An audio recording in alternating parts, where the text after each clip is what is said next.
Are you ready? Good news, everyone! I'm the surprise in your cereal box. I'm great! Everybody else sucks!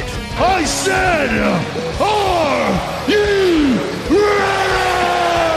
Yes, sir, random kid I just met. It's Ciely. Hooray! People are paying attention to me. That's right! You're always blaming me! So, my reputation exceeds me. It's time to check the link. Oh, wait, you serious? Let me laugh even harder. You know what? You just made the list! It's all in football. Sure, we talk about it all the time. Really? No, burn!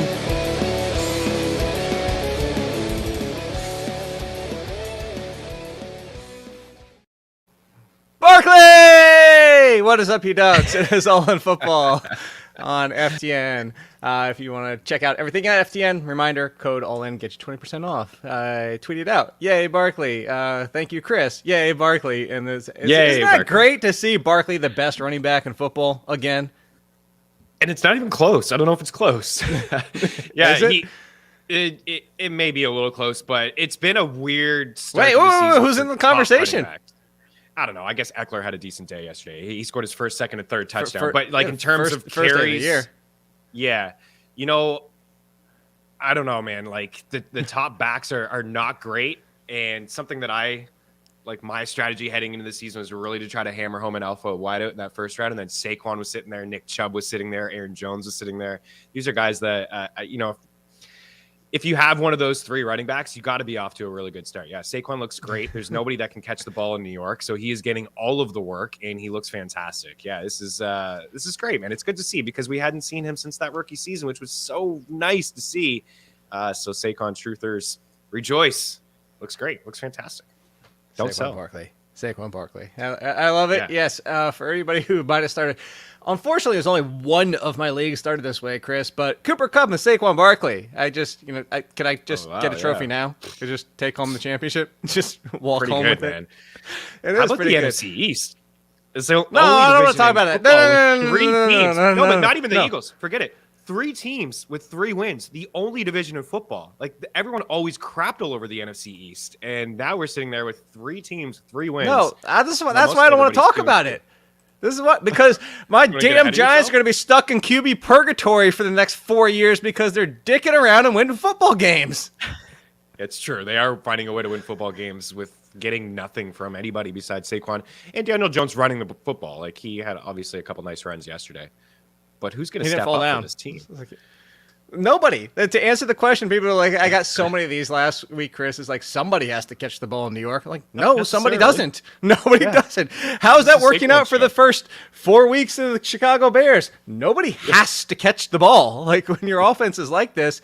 Speaking of nobody having to catch the ball, how about the Atlanta Falcons? Because Kyle Pitts, as you bemoaned before we came on to this show, did you know that in only 2 relevant games, Taysom Hill has more fantasy points than Kyle Pitts? Did you know that Colby Parkinson has more fantasy points than Kyle Pitts this year?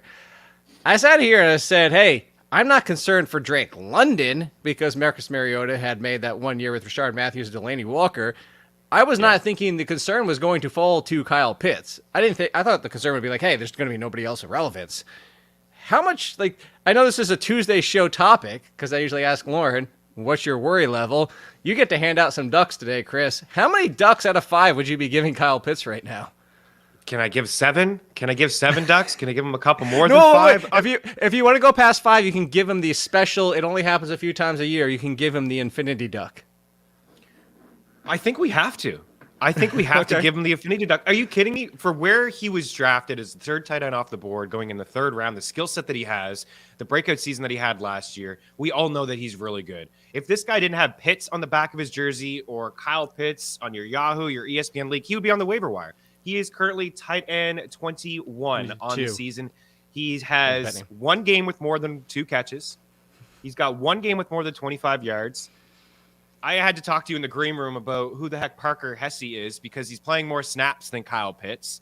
It's converted defensive lineman. Exactly. And that bothers me even more. That's why I give him the affinity. From tight end U, though. I told you that he's from tight end U.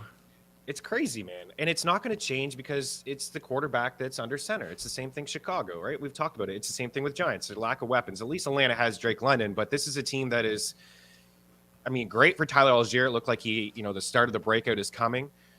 But this is a team that is not going to – they're not going to press the pace in terms of throwing the rock and throwing the football. So this is completely concerning. Yeah, I mean, I don't know what to say. Like, I wouldn't drop him. What do you do? You just roll him out every single week? What do you do? Did you know if you double his fantasy points, he still is only 7th? Sure. I mean, the tight end position is pretty weak. Even last year, he led every tight end. Only 7th. How miserable the tight end position. You double his fantasy production. He can't even get past Gerald Everett.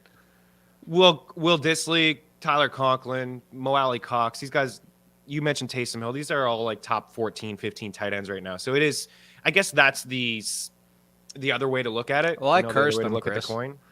Just so you know, in my home league, I tried to trade for a package, including Javonte Williams and Kyle Pitts. So you're welcome, everybody, for that one, because I got to ruin 2 people in one fell swoop. There you go. Done. By the way, just as proof of how the ICCU just continues to do this, Chris, the week before, just so you know, I traded Tua, and that was actually before the first game. That was before that one. Who's the other one that was in that deal? Because there was somebody else in that one that he lost on his team. But anyway, we're not here to talk about that. Let's continue. Jonathan Taylor. I don't know. You probably got Jonathan. Oh, Taylor. It is Jonathan Taylor. Yeah, it was. It was Jonathan Taylor. Great job, Jake. Thank you for that. It was Jonathan Taylor. We're going to talk about Taylor in 1 second, real quick, because you did bring up Tyler Allgeier. Corolla Patterson looked good again before he got hurt, but he did. Are we playing this game where you got to start maybe thinking about Allgeier as your flex running back? Because even Cordell Patterson plays, now's the continued likelihood of him potentially exiting the game, or they're probably done with giving Cordell Patterson 20 touches. Yeah, I think it's the latter there, and this was something that into the season I expected to happen over time, was that Allgeier would overtake this backfield. But you're right, Cordero has looked really good this season. He's had some really long runs. I don't know how efficient he can continue to be with those long runs, but he's not built as a guy who should get 15 carries. Tyler Allgeier is built like that, and he was catching some balls out of the backfield. He's been goal line work. Yeah, I think it's really close. I still believe I would start Cordero over him, but he should be owned. He's available in a ton of leagues. At least stash him if you don't feel comfortable. Bye weeks or in a couple weeks here, I think you could. I think maybe week 6, week 7, we're talking about him as a flex play. 2 weeks away.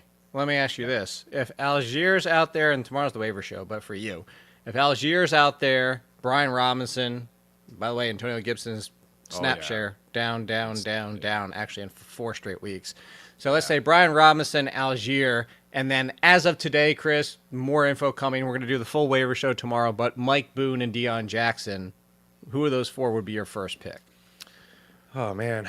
I think if you're super desperate, you may have to go like Boone or something like that. But I think Allgeier for me, I would make him a priority. I would say he'd be at the top, and it would be like a decent stash, like long term. Who are some of the other guys you mentioned again?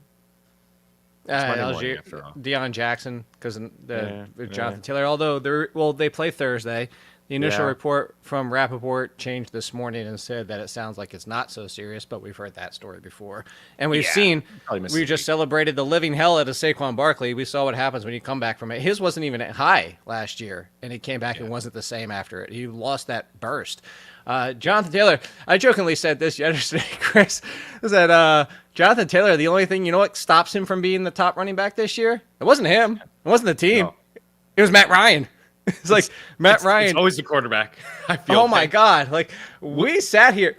I sat here and I said, "Hey, everybody, Matt Ryan's not an upgrade over Carson Wentz, just like Carson Wentz not an upgrade over Tyler Heineke." Move. Yeah. I was 100% right. Well, no, I would say I was 90% right on both of those because Matt Ryan's actually worse than Carson Wentz. And if you go back and look at Jonathan Taylor's bad games, it's when they can't move the football. Teams are stacking the box. It's like the game that they played Jacksonville, not this year too, but the one last year when the game was on the line, they just forced Carson Wentz to throw the ball and he couldn't complete any passes. So yeah, it does stink to be Jonathan Taylor. I mean, the same kind of thing happens, I guess, in Cleveland, but Nick Chubb finds a way behind that offensive line. But yeah, not great. I think Allgeier though. I think we all need to get Allgeier on our rosters. We just talked about Atlanta not wanting to throw the football. If anything does, if Cordero has another setback or a knee thing, is an issue for him, we're looking at it almost a situation where it's like Dameon Pierce, where he just gets a lot of the carries and volumes king. Okay, let's continue on. You know who else is back? You already mentioned Austin Eckler, so we can. I mean, look, hey, buy a little window. Done. hope everybody's like, oh, I don't know if I believe. Like, yeah, good luck in that. I don't know if it. Austin Eckler is fine. He's fine. Yeah, as you saw, he's fine. It's over now. Although I will say, if anybody flips course and all of a sudden overreacts the other way and is saying like Austin Eckler deserves to be up there with Barkley, as in top 2 or 3 running backs, I would say go ahead and flip him at this point. You might be able to get a couple pieces. Yeah.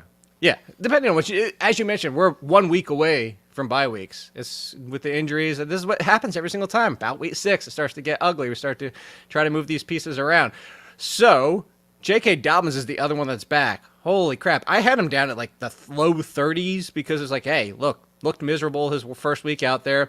The offense was still mixing in the other running backs. Justice Hill, the team talked up Justice Hill and how good he looked last week. And then yesterday, all of a sudden, J.K. Dobbins is like, yeah, I just needed that 1 week. That rust was just like, sanded it right off. He's done. Are you back to, let me put it this way, Chris, 100% with J.K. Dobbins trust?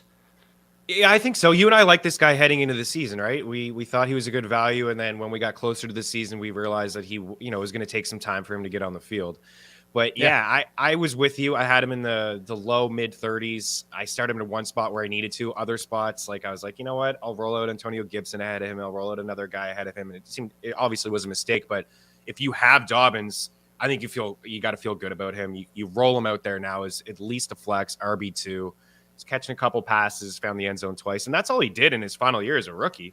Man, his last 7 or 8 games, this guy was like a touchdown per game machine. This guy was a boss. Yeah, I'm grabbing something for later.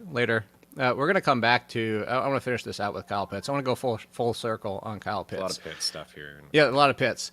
Dalvin Cook.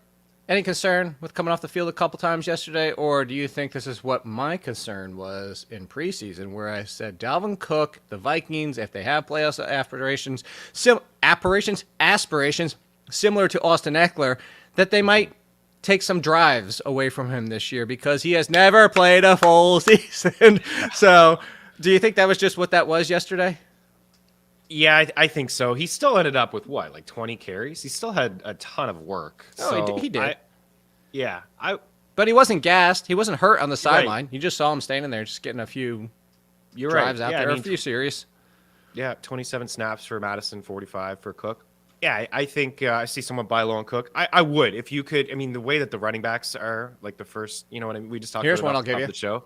I would buy low on him.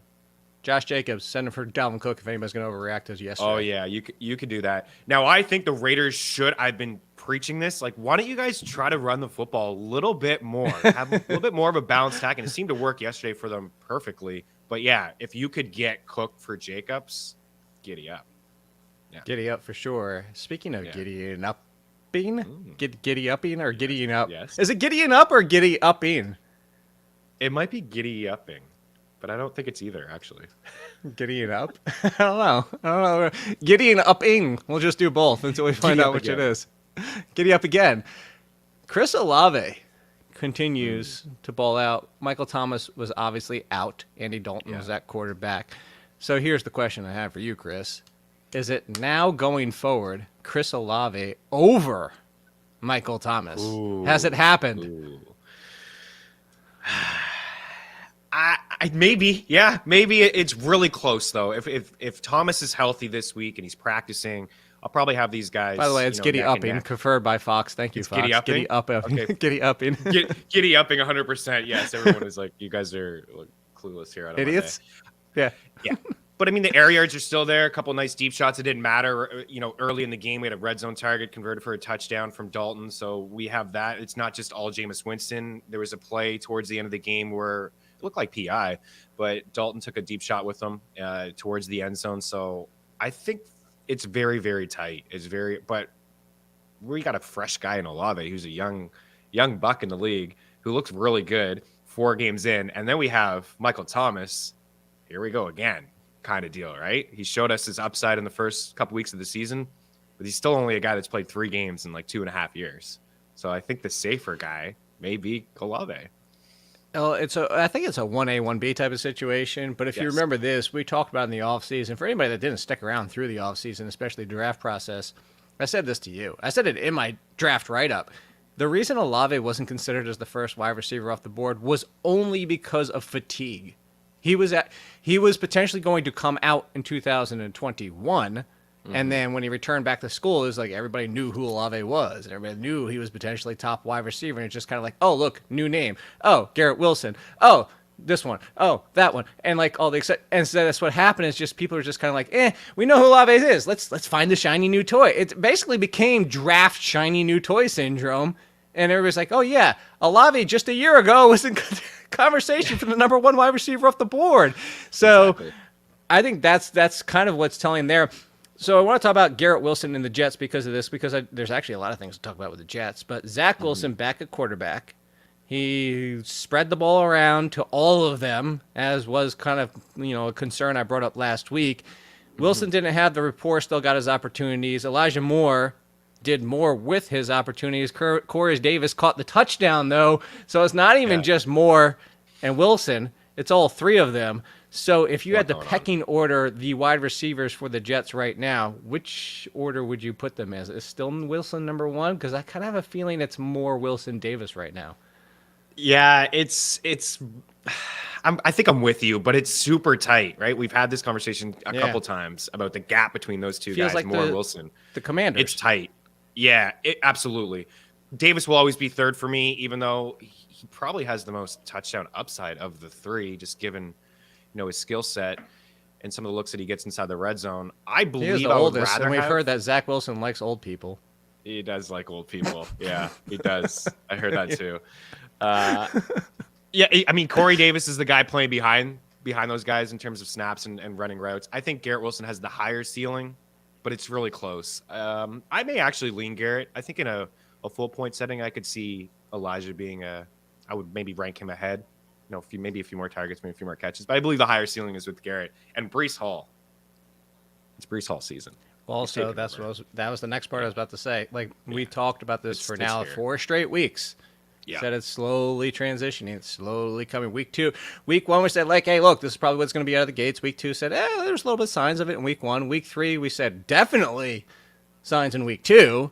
And then last Monday, you weren't here, but we talked about it on Wednesday for rankings purposes. That is at least 50-50, if not more. And I was at that game, and he was on the field a lot in that game. Yeah. I thought Carter was hurt. So, are we officially in the Breece Hall top 20 has taken over, and now there are the concerns we had at draft time where Michael Carter has now fallen into risky RB3 pass catching upside in the conversation of the, call me crazy, but McKissicks and McKinnons of the world?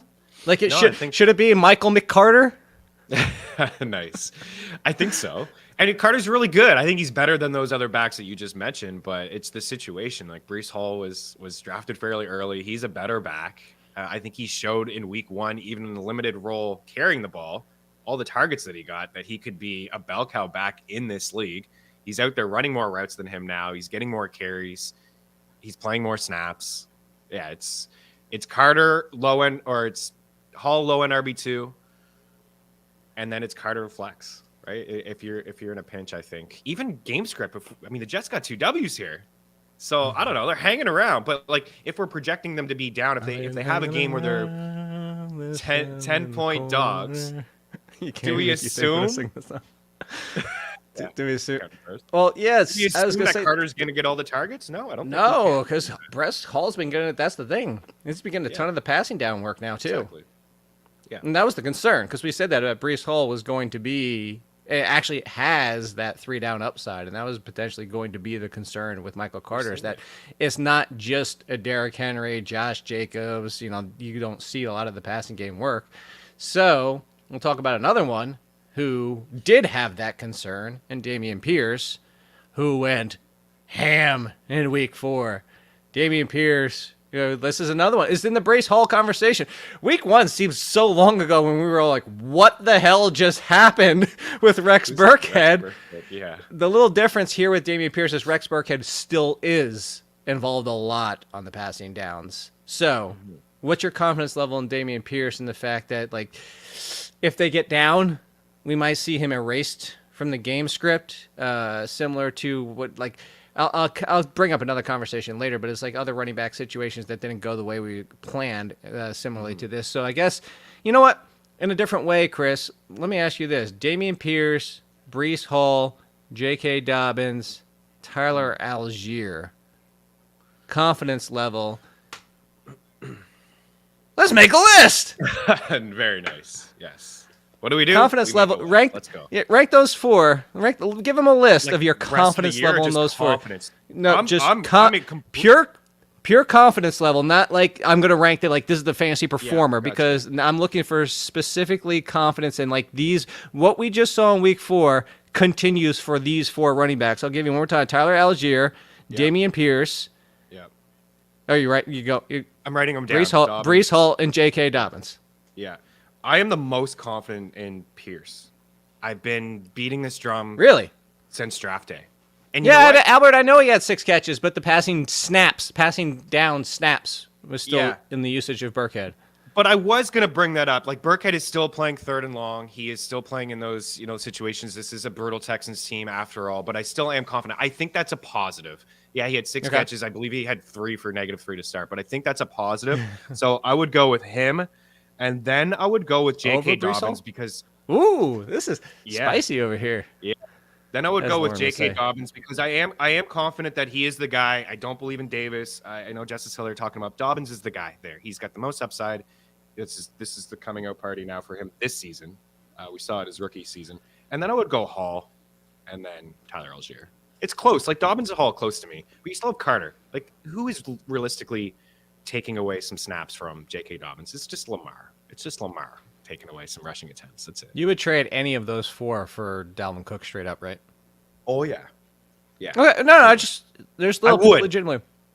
I would, for sure. And you might be able to do that would you trade any of those 4 for Najee Harris? Oh, man. I would trade Allgeier probably for Harris. But I have some concerns. All of those 4. No, not all of them. Ooh. Who would you take over Najee Harris going forward? I might take Pierce. Really? Yeah. Really? It's close. I think we'll see the Steelers' offense. It's better now.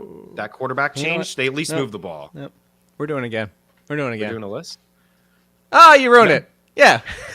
Maybe I'm crazy here with this. I was going to set you up again. Man. Can you do it? Can you try it? You've never tried it. Say it. Let's make a list. That was pretty good. Not bad. Pretty good. Okay, I'm not even a wrestling guy. It was pretty good. And this question at the bottom is not close to me. Not even close. Well, hold on for the question at the bottom. See, here's the 4 I was going to give you. So, Dameon Pierce versus yesterday, Rashad Penny. Oh, man. You love some Dameon Pierce. Yeah, I'll go Pierce, but that's really close to me too. Penny, good game from yesterday, right? Good on Seattle, right? They dropped another Gino's balling out. Maybe you should have kept the best quarterback game. you had since Eli Manning, New York Giants. He might not be stuck in QB purgatory. Yeah. All right, then Rashad Penny versus J.K. Dobbins. I'm gonna take Dobbins. Yeah. Okay. Yeah. Cool. Dobbins. How about Rashad Penny versus Breece Hall? I'm gonna take Breece Hall. Okay. Nice. Yeah. And then Rashad Penny versus Allgeier. Rashad Penny. Okay. So Penny checks in 4th out of those 5. So there you go. I may be wrong on Najee though. Like that could be a stretch when we talked about Najee versus Najee versus Well, Pierce. Kenny Pickett is now a quarterback. And I think that's I know he had a couple picks, but he moved the ball efficiently. A couple? He had 3. He did. 3. I'll give him the one was like the game in the line, but like one was a Hail Mary at the end. And the first one, he got excited and he threw it down the field. It was just not a good play. But they moved the ball. And how about Pickens? I mean, he had 8 targets, 5 with Pickett. So that's great. That's what we wanted to see. Claypool is like just, I don't know. I would never start this guy moving forward. Yeah. And you ever, speaking of excited, you ever seen that gif of that kid that gets like the ball in his hand and he's like, and then runs around like that's why I felt like Kenny Pickett was just, oh my God, I'm in the game. Adrenaline rush, right? It's about time. Let's go. And, he had a couple rushing touchdowns. So I don't know. Do we think about that moving forward? Like those are touchdowns that probably Najee would have gotten with Mitch Trubisky under center if they were inside the red zone or inside the goal line in the 5. But it's good for Pittsburgh. Move on from him. Well, inside the goal line, they would have scored. That's Chris Meaney. Yes. At Chris Meaney. Well done. Make sure you check him over at FTN. Code all in, get you 20% off everything at The Athletic. You can check out the waivers are coming out midnight tonight, and we're going to talk about waivers and worries and more with Lauren tomorrow. Short version. We'll see you then. Cheers.